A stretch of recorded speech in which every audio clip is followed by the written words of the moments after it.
Vous côtoyez un manipulateur depuis si longtemps que vous êtes devenu expert de la contre-manipulation.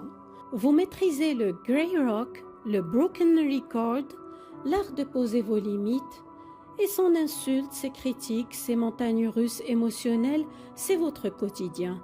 Et votre estime de vous, solide, inébranlable, les absorbe sans même en être effleuré. Vous avez même développé un radar ultra sensible pour détecter la manipulation à des kilomètres. Vous êtes armé des outils les plus sophistiqués. Plus rien ne vous échappe. Et vous êtes peut-être en train de commettre la plus grande erreur. Croire que toute cette armure vous rend invincible et que vous pouvez désormais côtoyer le manipulateur sans danger. Vous croyez pouvoir jouer avec le feu narcissique sans vous brûler. Et voici le piège ultime. Accrochez-vous, toutes ces techniques, toute votre expertise, tout cela vous maintient dans l'angle mort, une nouvelle zone de danger. Je suis Fatem Zahra Alami. Pendant des années, j'ai cru être un phare immuable face à la tempête. Ma lumière était ma connaissance, ma structure de béton, mon estime de moi solide à toute épreuve. Je pensais qu'éclairer les écueils suffisait à les éviter. J'ai appris que même un phare peut s'éroder, goutte après goutte, sous l'assaut incessant des vagues. Aujourd'hui, je ne vous apprends plus juste à éclairer l'obscurité, car face à un manipulateur, le vrai danger n'est pas de marcher dans le noir, c'est de marcher sur des sables mouvants. Quand vous devenez expert du feu narcissique, les manipulateurs ne veulent plus que vous assiéger. Ça, c'est pour les débutants. Non, ils veulent que vous construisiez pierre après pierre votre attention, votre énergie, votre expertise sur des sables mouvants, jusqu'à ce que l'édifice tout entier, aussi beau soit-il, commence à s'enfoncer. Il ne suffit pas d'avoir les meilleurs plans de construction.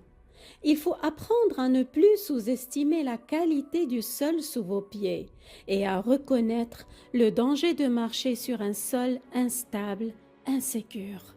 Et parfois, la compétence ultime est de savoir quitter le terrain, car marcher longtemps sur des sables mouvants épuise même les plus grands experts, et nos plus grandes forces peuvent devenir nos pièges les plus subtils. Nous allons explorer cet angle mort où l'expertise devient un piège, où les techniques de protection censées vous préserver deviennent une charge cognitive invisible qui siphonne votre énergie. Nous décrypterons ce paradoxe. Pourquoi le phénomène de sidération paralyse votre répartie dans le privé alors que vous excellez dans votre sphère professionnelle les yeux fermés? Nous comprendrons pourquoi votre cerveau si brillant ailleurs semble se mettre en veille spécifiquement au contact de cette personne. Et nous répondrons à la question centrale: pourquoi malgré tout votre arsenal, vous vous sentez encore aussi épuisé? Ensemble, nous identifierons le seuil critique où la maîtrise des techniques doit impérativement laisser place à la préservation pure de votre intégrité mentale et sortir de cette guerre d'usure pour retrouver non pas une meilleure stratégie de combat, mais enfin la vraie paix. Parce qu'on peut avoir une estime de soi en béton, maîtriser parfaitement les techniques et pourtant être complètement épuisé. La confiance et le savoir protègent du doute, mais pas de la fatigue de devoir constamment parer les coups, analyser les messages, garder son bouclier levé. Le premier piège, c'est l'érosion de la simplicité. Vous perdez quelque chose d'essentiel, votre capacité à être spontané, à pouvoir baisser la garde, à faire naturellement confiance. Chaque interaction devient un calcul. Vous sacrifiez la légèreté et la joie des relations simples sur l'autel de votre protection. Vous survivez, vous ne vivez plus. Deuxième piège, la profanation du lien.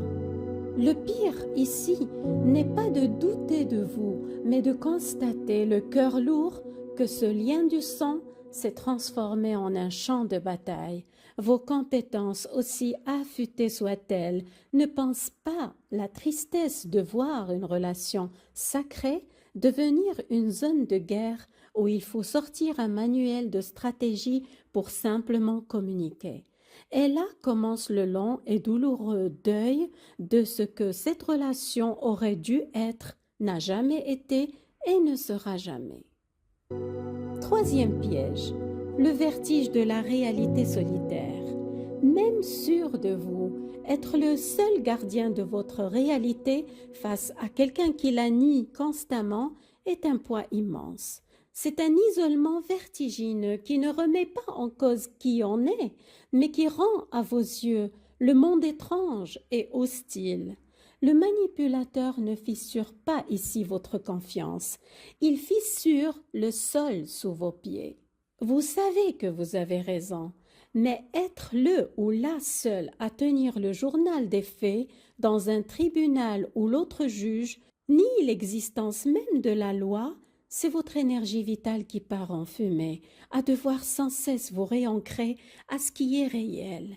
Parce que vous avez beau avoir confiance en votre perception, en votre compétence, mais vous êtes placé dans une situation où votre réalité est constamment discréditée. Même solide, être le seul témoin de votre propre vérité dans une relation à deux est une position intenable qui crée un vertige existentiel. Le leurre ultime est justement cette maîtrise technique. Ce sentiment de maîtriser la situation peut créer une illusion de contrôle. Cette illusion nous maintient dans l'arène toxique. On se dit « maintenant, je sais comment faire ». Croyant nous protéger, nous entrons dans le jeu. Le piège, c'est croire que maîtriser les règles d'un jeu truqué, c'est gagner. Sauf que dans une relation toxique, il n'y a pas de victoire, seulement des degrés de défaite, parce que le jeu lui-même est malsain. On est en permanence en mode survie. La seule façon de gagner est de quitter complètement la relation. Prenons le Grey Rock, par exemple. Une armure indispensable de survie, mais si lourde à porter. Simuler l'indifférence demande une énergie folle, une vigilance de tous les instants, une neutralité forcée qui, à la longue, épuise. Vous dépensez vos ressources à jouer un rôle, celui de la pierre, alors qu'à l'intérieur, vous restez aux aguets. Votre expertise devient un logiciel très gourmand qui tourne en arrière-plan de votre esprit, ralentissant tout votre système psychique, physique et immunitaire. Notre empathie même nous piège, notre capacité à comprendre les blessures est détournée contre nous quand elle nous pousse à une compassion qui nous empêche parfois de poser des limites radicales comme celle de partir, de quitter carrément la relation. La charge cognitive invisible est le prix caché de cette guerre. Chaque interaction devient une partie d'échec perpétuelle. Vous ne parlez plus, vous jouez, vous calculez. Dois-je répondre? Quel mot choisir? Quelle est la phrase la plus neutre, la plus inintéressante possible qui ne pourra pas être détournée ou utilisée contre moi? Cette gymnastique mentale permanente est épuisante. Vous ne vivez plus, vous jouez un rôle sur un échiquier où les cases sont gluantes et les règles changeantes. Vous payez votre lucidité au prix fort, une fatigue chronique à naviguer dans un brouillard de gaz que vous seul voyez. Vous êtes forcé de fonctionner en mode alerte permanente. Vous devez constater, prouver votre réalité à vous-même, vous y réancrer, analyser, décrypter, anticiper. Ce n'est pas votre confiance en vous qui plie, c'est votre système nerveux qui sature. C'est ça côtoyer un manipulateur narcissique. Ça demande une vigilance constante, une neutralité forcée, une compression de vos émotions. On devient une version terne de soi-même pour se protéger et cela use à petit feu. Le manipulateur ne touche pas à votre valeur ici, il s'attaque à votre énergie vitale. Et voici maintenant les visages de la force piège. Vous croyez toujours votre bouclier impénétrable? Restez avec moi car le piège est justement là. Votre force devient pour le manipulateur son nouveau terrain de jeu, un défi à relever. Il va la détourner insidieusement pour la retourner contre vous. C'est le summum de la manipulation. Récupérez votre force pour en faire une arme contre vous. Une façon de vous dire « Tu as beau être fort, expert et résilient, mais c'est moi qui ai le dernier mot, tu n'as jamais eu le contrôle. » Votre calme est travesti en froideur, votre résilience en dureté de cœur. Il vous fait culpabiliser de ne pas vous effondrer, de ne pas lui offrir le spectacle de votre souffrance. Explorons maintenant ensemble l'angle mort de cette force piège. La force de l'empathie, votre capacité à comprendre les blessures devient une faille. Vous cherchez des excuses, il doit souffrir, il est malade, c'est malgré lui. Le manipulateur se nourrit de cette compassion pour susciter la pitié et surtout pour échapper à toute responsabilité. Votre empathie, cette belle qualité, désactive votre système d'alarme. Puis la force de la résilience. J'ai tenu le coup jusqu'ici, je peux continuer. Cette phrase qui semble être un mantra du survivant devient un poison. On normalise l'inacceptable parce qu'on se croit fort.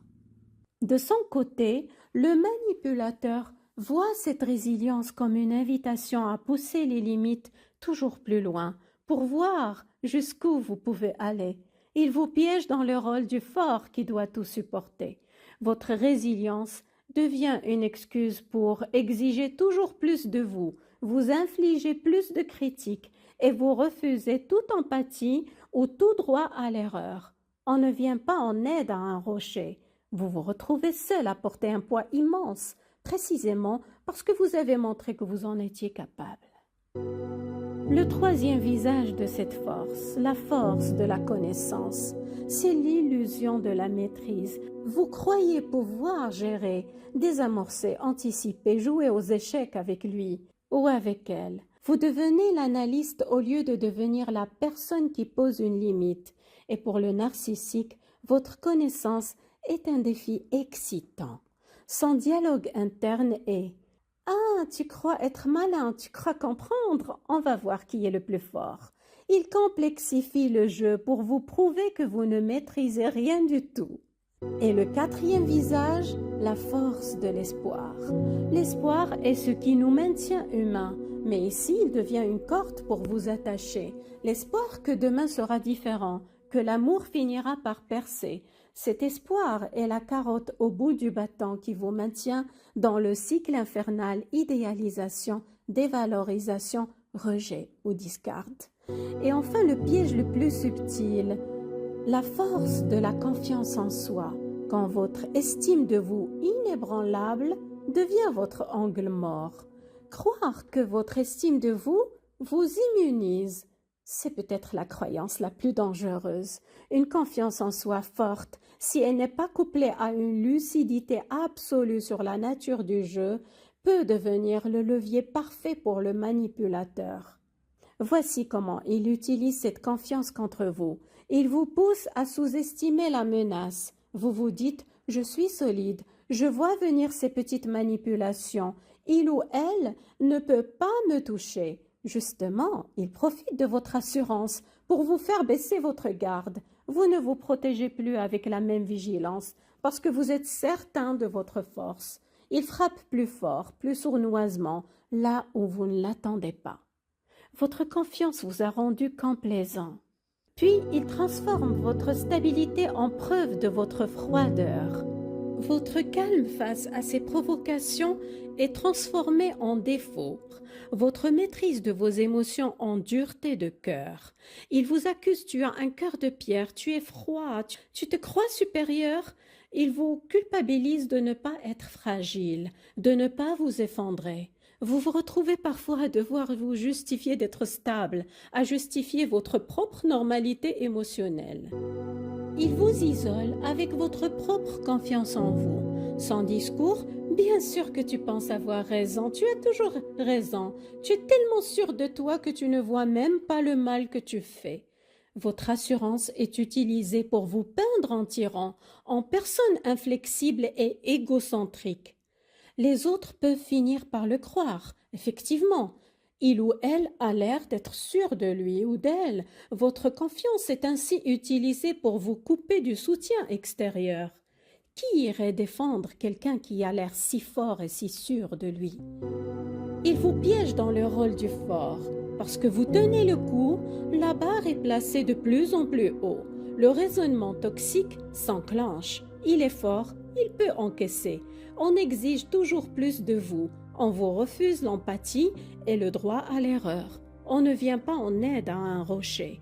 Vous portez seul un poids immense, précisément parce que vous avez montré que vous en étiez capable. C'est le piège classique. Parce que vous tenez le coup, parce que vous ne craquez pas, la barre est placée de plus en plus haut. Croire que votre force vous protège, c'est ouvrir la porte à une manipulation perverse la plus insidieuse. Maintenant, pour changer de paradigme, partons de la gestion à la libération. Reconnaissons d'abord le coût réel de côtoyer un manipulateur. La première étape est de faire un audit honnête. Qu'est-ce que cette relation me coûte réellement en énergie vitale, en paix intérieure, en clarté mentale? La vraie force, c'est la limite radicale. La solution ultime n'est pas une technique de communication plus avancée, c'est souvent la décision de se retirer carrément du jeu. Le no contact ou un low contact très strict n'est pas un échec des techniques, c'est la reconnaissance que le jeu lui-même est truqué et que la seule façon de gagner est de refuser d'y jouer. Redirigez votre expertise vers vous-même. Au lieu d'utiliser votre énergie à analyser le comportement de l'autre, quelle est sa tactique, utilisez-la pour analyser vos propres besoins et concevoir un plan de sortie. De quoi ai-je besoin pour retrouver ma sérénité? Comment me reconstruire un environnement cognitif sain?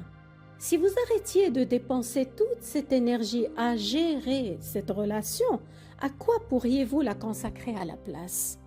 Réorientez l'empathie vers vous-même. Au lieu de chercher à comprendre la souffrance du manipulateur, je commence par reconnaître la mienne. Transformez l'espoir. Ne plus espérer maintenir la relation, mais espérer retrouver votre paix intérieure, votre joie, et construire des relations saines ailleurs. La solution ultime n'est pas une technique, c'est une position. Le passage du « je vais apprendre à mieux me défendre » à « je refuse simplement de jouer ». Poser une limite infranchissable. No contact ou low contact strict, c'est l'acte le plus fort et le plus sain face à ce qui est par nature dysfonctionnel. Parce que la vraie force n'est pas de marcher sur les sables mouvants en croyant ne pas s'enfoncer. La vraie force, c'est de reconnaître que ce sont des sables mouvants et de choisir de marcher ailleurs. La manipulation narcissique, comme nous avons vu, n'atteint pas toujours l'estime de soi. Parfois, elle s'attaque à quelque chose de plus fondamental encore, notre sentiment de réalité, notre énergie vitale, notre droit à la simplicité relationnelle et à notre capacité à faire confiance au monde. On ne sort pas toujours de là en se demandant qui je suis, mais en se demandant où est la terre ferme. Si vous vous reconnaissez dans cet épuisement cognitif malgré toutes vos compétences, sachez une chose, vous n'avez pas échoué. Les techniques ont une limite, car elles se pratiquent dans un environnement qui par nature est hostile et drainant. La vraie libération ne vient pas de la maîtrise du jeu, mais en quittant ce champ de bataille pour retrouver le territoire fertile de sa propre paix intérieure. Il est utile d'employer ces stratégies, mais sur le court terme, parce que ce ne sont que des outils de survie, et on ne peut pas vivre en permanence en mode survie. Ce serait comme porter un gilet pare-balles 24 heures sur 24 et anticiper les attaques. Cela épuise bien plus que cela ne protège. La vraie force n'est pas de se croire immunisé, mais de reconnaître que le poison est bien là et de refuser de le boire. La preuve cruelle et définitive que toutes vos techniques, toute votre expertise en communication, toute votre gestion millimétrée était vouée à l'échec depuis le début, c'est le discard. C'est le moment où le narcissique lassé de son propre jeu retourne la table d'échecs d'un geste rageur. Il vous révèle ainsi, dans toute sa brutalité, que les règles étaient truquées depuis le premier jour, que le jeu n'était pas de communiquer, mais de dominer, pas de se comprendre, mais de vous épuiser. Ce n'est pas votre échec, c'est l'échec ultime du combat que vous pensiez pouvoir gagner. Dans cette révélation douloureuse se cache aussi votre libération, la prise de conscience que la seule façon de gagner à un jeu truqué est de refuser définitivement d'y jouer. C'est la fin de l'illusion. C'est la tempête qui balaye enfin l'échiquier, vous laissant libre de ne plus jamais avoir à calculer chaque phrase prononcée. Libre de consacrer votre précieuse énergie non plus à parer des attaques, mais à construire sur un terrain stable une paix qui vous appartient enfin. Notre force nous piège lorsque nous croyons pouvoir danser avec les flammes sans nous brûler. Lorsque nous nous imaginons invincibles, capables de vivre en permanence armés de nos techniques de survie comme un soldat en territoire hostile, nous jouons avec le feu narcissique et la loi du feu est immuable. Il consume toujours celui qui s'en approche de trop près, même quand on croit le dompter. Alors, la prochaine fois que vous vous surprendrez à jouer avec ce feu, à appliquer une technique de protection avec une expertise presque militaire, posez-vous cette question simple et radicale. À quoi suis-je en train de renoncer pour rester dans cette arène? Parce que votre énergie est trop précieuse pour être gaspillée dans un jeu pervers voué à l'échec. Votre clarté mentale est un trésor. Protégez-la. Et surtout, prenez soin de vous.